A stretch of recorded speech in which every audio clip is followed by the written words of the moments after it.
विधानसभा इलेक्शननि सिगां सिगां कमतापुर रायजो जनजातिकरण दाफुंनायनि खोथा सावराया बाथ्रा सावराया अब्ला कच राजबंशीफोरा आसाम आरो बिटिआरआव अर फोजोंगोन होननानै बाथ्रा बुंदों। थ' बे समाव नोंथांमोनखौ आंनि चेनेलाव फिन खनसे बरायनानै लाबाय, मानोना बे समाव आङो नोंथांमोननो कच राजबंशी बिसोरनि माखासे हिस्टरिखौ फंनैसो बुंगोन। मानोना कच राजबंशीफोरा the Koch Rajbongshi people have been demanding ST status in Assam since 1967. Still, the bill has not been passed in the parliament. दासिमबो माने दिनैसिमबो बे बिलआ पार्लिमेन्टआव पास जायाखै आरोना। 1967 मायथाइनिफ्रायनो बिसोरो कमतापुर रायजो आरो बे ST जनजातिकरण बेखौ बे डिमान्डखौ बिसोरो लाबोगासिनो दं, होसिखावबोगासिनो दं। दिनैसिमबो बियो पार्लिमेन्टआव पास जायाखै।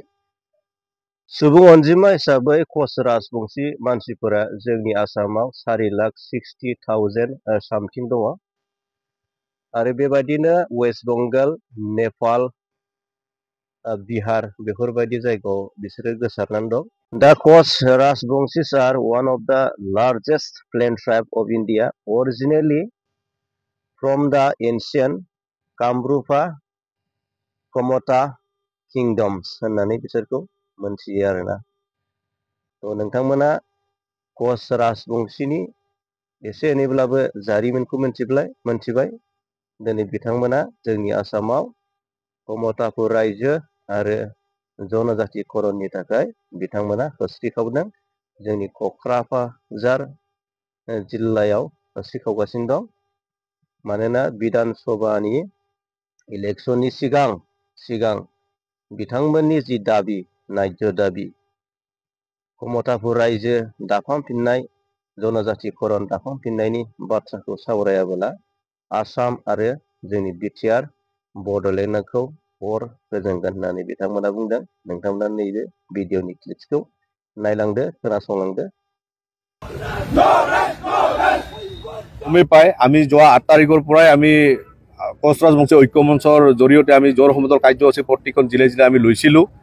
আজি শেষৰ আমি কাৰ্যসূচী কোকৰাঝাৰ জিলা, কিন্তু ইয়াত আমি আজি দেখিবলৈ পালোঁ কোকৰাঝাৰ জিলা প্ৰশাসনৰ যি ধৰণৰ ব্যৱহাৰ, এই ব্যৱহাৰক আমি গৰিহণা দিছোঁ।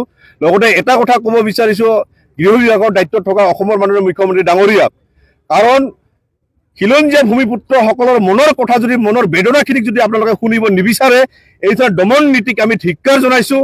কাৰণ আপোনালোকে কাক সুৰক্ষা প্ৰদান কৰাৰ কাৰণত আপোনালোকে চৰকাৰত বহি আছে। আমি খিলঞ্জীয়া ভূমিপুত্ৰসকলৰ যদি আৱেগ অনুভূতিক আপোনালোকে যদি বুজি নাপায়, এইখন চৰকাৰক আমি ধিক্কাৰ জনাইছোঁ। লগতে আমি এটা কথা ক'ব বিচাৰিছোঁ, আমি আমাৰ যি আন্দোলন, এই আন্দোলন আমি কৰি যামেই। যিমানে আমাক বাধা নিদিয়ক কিয়, আমি কেতিয়াও স্তব্ধ নহওঁ। আৰু ৰঙা চকু আৰু দমন নীতিক সদৌ কোচ ৰাজবংশী ছাত্ৰ সন্থাৰ লগতে কোচ ৰাজবংশী ঐক্য মঞ্চই কেতিয়াও ভয় নকৰে, আগতো কৰা নাছিল, এতিয়াও নকৰিব। আমাৰ এটাই কথা, বিধানসভা ইলেকশ্যনৰ আগত যদি কোচ ৰাজবংশীসকলৰ যি ন্যায্য প্ৰাপ্তিৰ দাবী, জনজাতিকৰণ আৰু কমতাপুৰ ৰাজ্য পুনৰ গঠনলৈ যদি আলোচনা নহয়, তেতিয়াহ'লে কিন্তু এইখন চৰকাৰক হল ঠেকত পেলোৱাৰ কাৰণে কোচ ৰাজবংশী বিভিন্ন প্ৰান্তৰ কোচ ৰাজবংশীসকল আমি একত্ৰিত হৈছোঁ। লাহে লাহে আমাৰ ভিতৰত জ্বলি থকা উমি জুইকুৰা আমি এটা মঞ্চত আহি আমি জ্বলাই দিম, তেতিয়া অসমখন কিন্তু স্তব্ধ হৈ যাব। এই কাৰণত আমি সময় থাকোঁতে এতিয়া আমি আহ্বান কৰিছোঁ, কোচ ৰাজবংশীসকল ভূমিপুত্ৰ খিলঞ্জীয়াসকল আমাক আন্দোলন কৰিব নিদিয়াটো ইয়াত গৰিহণাযোগ্য। এই কাৰণত আমাক কোচ ৰাজবংশীসকলৰ যিখিনি ন্যায্য প্ৰাপ্তিৰ দাবী, এইখিনি পূৰণ কৰাৰ কাৰণত আপোনালোকৰ জৰিয়তে চৰকাৰক আমি আহ্বান কৰিছোঁ। কাৰণ এইখন চৰকাৰ খিলঞ্জীয়াৰ কথা কোৱা চৰকাৰ, এইখন চৰকাৰ হিন্দুত্বৰ কথা কোৱা চৰকাৰ। কোচ ৰাজবংশী হ'ল হিন্দুত্ব খিলঞ্জীয়া হোৱাৰ পিছতো কেৱল খালি মুখত এটা কথা আৰু পেটত এটা কথা ইহঁতে ৰাখে। কেৱল বণিক গোষ্ঠীক সন্তুষ্ট কৰাৰ কাৰণে এইখন চৰকাৰ, খালি বণিক গোষ্ঠীক সন্তুষ্ট কৰাৰ এইখন চৰকাৰে কাম কৰে, খিলঞ্জীয়া ভূমিপুত্ৰৰ কথা কিন্তু কেতিয়াও নাভাবে। সেইকাৰণে এই হিটলাৰী চৰকাৰখনক আমি উফুৰাই দিয়াৰ কাৰণে কোচ ৰাজবংশী সমাজ আমি সজাগ সচেতন হৈ আছোঁ। আমি কোচ ৰাজবংশীসকলক পৃথক কমতাপুৰ ৰাজ্য গঠন আৰু জনজাতিকৰণৰ দাবীত ঐক্য মঞ্চৰ ফালৰ পৰা ইতিমধ্যে অসমৰ প্ৰত্যেকখন জিলাতে জ্বৰ সমদল কাৰ্যসূচী গ্ৰহণ কৰিছিলোঁ। আৰু আজি আমাৰ অন্তিম কাৰ্যসূচী কোকৰাঝাৰ জিলাত। কিন্তু আমি আজি ইয়াত দেখিবলৈ পাইছোঁ যে অসমত বেলেগ জিলাত এটা আইন চলে, কোকৰাঝাৰ জিলাত এটা বেলেগ আইন চলে নেকি? কাৰণ আমি যেতিয়া প্ৰশাসনৰ পৰা জ্বৰ সমদলৰ অনুমতি বিচাৰিছিলোঁ, প্ৰশাসনে আমাক জ্বৰ লৈ অনুমতি দিয়া নাই, কিন্তু আমাক সমদলৰ কাৰণে অনুমতি দিছিল আৰু কৈছিল আপোনালোকে সমদলটো কৰিব পাৰিব। কিন্তু আমি দেখিছোঁ যে সমদলৰ কাৰণে আমাক টাইম বান্ধি দিছিল 2:30 বজালৈকে দিনৰ, আৰু অৰ্ডাৰটা ওলাইছে 3:30 বজাত। এইটো কেনেকৈ সম্ভৱ? আমি 2:30 বজাত কেনেকৈ প্ৰতিবাদী সমদলটো কৰিম? এতিয়া আমি প্ৰশাসনক জনাই দিছোঁ যে আমাৰ এই প্ৰতিবাদী সমদল শান্তিপূৰ্ণভাৱে কোকৰাঝাৰ চহৰ ভ্ৰমণ কৰিব আৰু আপোনালোকে ইয়াত বাধা দিয়াৰ অধিকাৰ নাই। কাৰণ আমি আপোনালোকৰ ফালৰ পৰা অনুমতি বিচাৰিছিলোঁ আৰু আপোনালোকে দিব বুলি কৈছিল, কিন্তু আপোনালোকে হঠাৎ 3:30 বজাত এটা অৰ্ডাৰ ওলাই দিলে যে আপোনালোকৰ 1টা বজাৰ পৰা 2:30 বজালৈকে ভিতৰতহে আপোনালোকে টাউনত প্ৰতিবাদী সমদল উলিয়াব পাৰিব।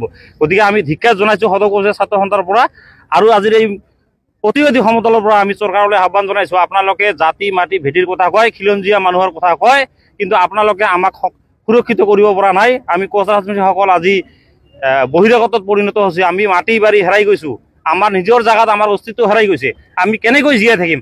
আপোনালোকে যদি আমাক সংৰক্ষণ কৰিব বিচাৰে, সুৰক্ষিত কৰিব বিচাৰে, তেনেহ'লে জনজাতিকৰণ বিকল্প নাই। আমাক জনজাতিকৰণ লাগিবই, নহ'লে নামনি অসম একালত হেৰাই যাব।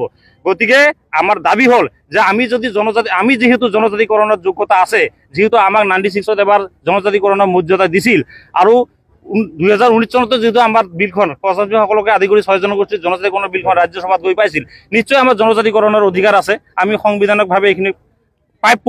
গতিকে আমাক কিয় জনজাতিকৰণ দিয়া নাই? আমি কিয় জনজাতিকৰণৰ পৰা বাৰে বাৰে বঞ্চিত কৰি আহিছে? 14 চনৰ ভিতৰতে 6 মাহৰ ভিতৰত জনজাতিকৰণ কৰিম বুলি কোৱা কথাটো আজিলৈকে কিয় কৰিব পৰা নাই? গতিকে আমি আজি শেষবাৰৰ কাৰণে এই কোকৰাঝাৰ জিলাৰ পৰা প্ৰতিবাদী সমদলৰ পৰা সকীয়াই দিছোঁ যে আমাক অতি সোনকালে জনজাতিকৰণৰ মৰ্যাদা দিয়ক, নহ'লে 26ৰ নিৰ্বাচনত আমি গোটেইকেইটা ঐক্য মঞ্চকে আদি কৰি 6 জনগোষ্ঠী ঐক্য মঞ্চৰ ফালৰ পৰা আমি বিজেপি বিৰোধী স্থিতি ল'ম।